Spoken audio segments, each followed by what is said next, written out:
Assalomu alaykum. Navbatdagi darsimizni boshladik. Bugungi darsimizda sizlar bilan ye, vov va tashdid qoidalarini o'tamiz. Birinchi o'rganadigan harfimiz ye harfi. Nomi ya, o'qilishi o'zbek tilidagi ye bilan deyarli bir xil. Ya'ni bu harfni talaffuz qilayotganimizda tilimiz o'rtasi, tanglay o'rtasi tomon talpinadi. Ye. Ye harfi. Ya'ni o'zbek tilidagi yeni talaffuz bilan bir xil. Alohida yozilishi. Yozilishiga o'tdik. Ushbu harfni yozilishi chiziqni ustida boshlanadi va chiziqning ostiga tushadi. Bu harfni siz oldin ko'rgansiz. i'ni cho'zish uchun ishlatilgan edi. Mana endi alohida qanday o'qilishini o'rganyapmiz. Ye harfi. Alohida ko'rinishi. So'z boshida xuddi b harfini yozilishi kabi mana bu tarzda yozamiz va o'ng tomonroqqa ikkita nuqta qo'yamiz. Ye so'z boshida. Ye. So'z o'rtasida. Ye so'z o'rtasida kelganida b bilan bir xil yozamiz.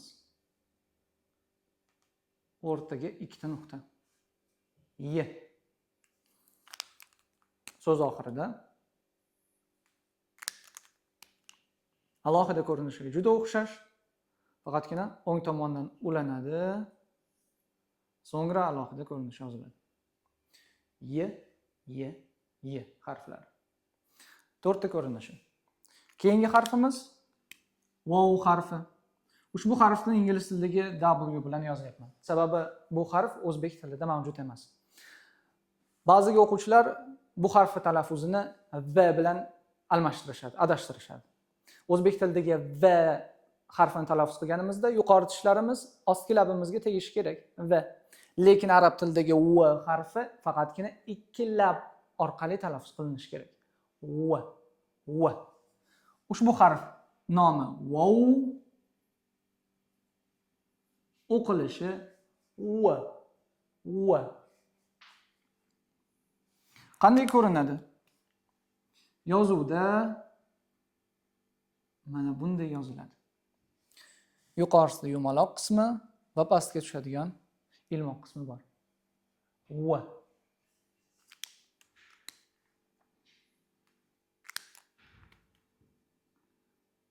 So'z boshida vov. Vov harfi xuddi alif harfiga o'xshab o'zidan keyin ulanmaydi. V. Bu harfni ham bilasiz, oldin ko'rgansiz, sababi u ni cho'zish uchun mana shu harfdan foydalangan edik. U deb. Ana endi v alohida kelganida v tovushini beryapti. So'z o'rtasida o'zidan oldingi harfga uladik. So'z o'rtasida keldi, biroq o'zidan keyingi harfga ulamaymiz.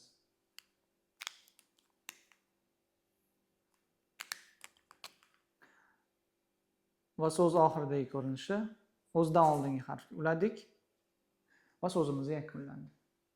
V. Ye, v harflari. Ana endi yana bitta qoidani tushuntirib ketishim kerak. Tashdid. O'zbek tilida karra, arra, barra degan so'zlar bor. Mana shu so'zlarda bir xil ikkita undosh ketma-ket kelyapti. R.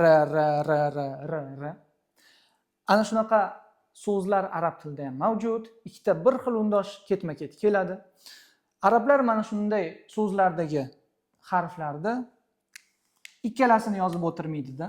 Bittasini yozadi, ustiga mana bunaqa belgi qo'yib qo'yadi. Bu rus tilidagi sh harfiga o'xshab ketadi. Buni nomi shadda belgisi. Bu belgi harfni ikkilantirib o'qishni bildiradi. Masalan, barrani arab harflari bilan yozganimda mana bunday ko'rinishga ega bo'ladi. Ba, r, a. Barra. Arra.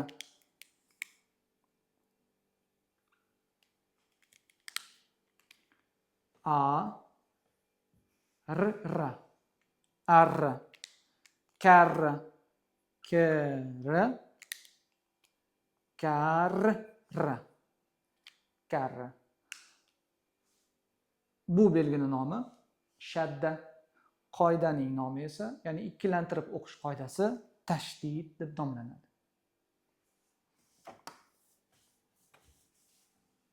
Keling endi arab tilida xuddi o'zbek tilidagi kabi tashdid bilan kelgan, shadda bilan kelgan so'zlarni ko'rsak.